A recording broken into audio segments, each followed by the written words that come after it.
To the casual race fan, racing is something that happens Friday nights through Sunday afternoons. You show up, pay the admission, and go home until the next weekend. But to a lot of people in the racing community, racing never stops. It never has, and it probably never will. And it's the same whether you're on the road, the strip, asphalt, or dirt. For racing families like the Norrises from Sarver, racing, off-roading, and fast cars are simply part of their DNA. Among the racers in the Norris clan is Michael, who currently races dirt late models. He attended his first race at 8 weeks old. By the time he was 5, when most kids are removing training wheels from their Schwinn, Mike was climbing on a quad and his love affair with going fast was in full swing.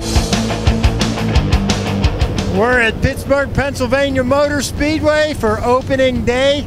A little chilly, but Mike Norris, I think you're going to heat things up for us pretty soon. I hope so. That's our intentions. I was looking at this car and I saw all these scuff marks on the side, and I asked you if they're from this year. You were racing in Florida earlier this year? Yeah, we were. We went down and raced at Volusia Speedway Park in February, and we had a lot of fun and learned a lot, got a lot of seat time. You know, I could always use more of that. So you are the defending track champion in super late models here? Yep. What do you see your challenges in trying to defend that championship?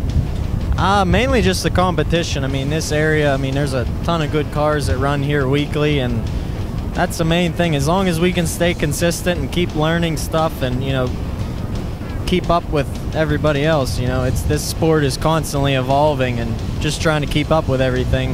One thing about PMS, it's got these big, long straightaways. You can build some real speed here.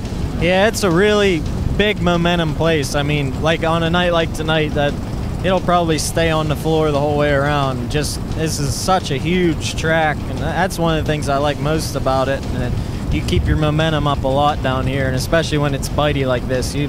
I wouldn't be surprised if we're, you know, doing about $120, $130 at the end of the chutes. Now, when you go from one track to another, that they have different track conditions and configuration, is there more of a challenge for you as a driver or setting up your race car? Kind of both.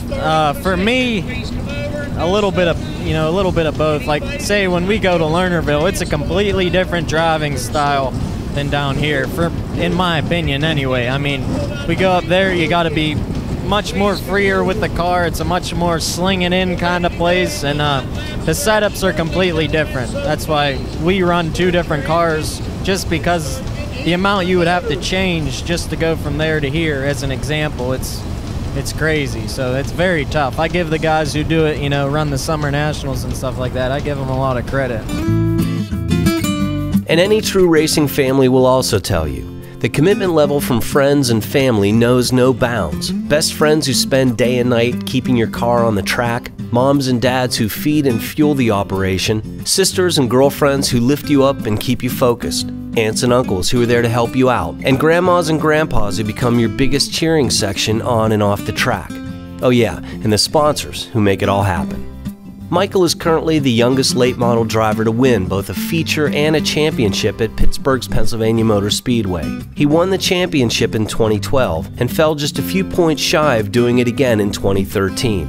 And by all accounts, he's still a kid and has a long road ahead of him. A long dirt road, that is.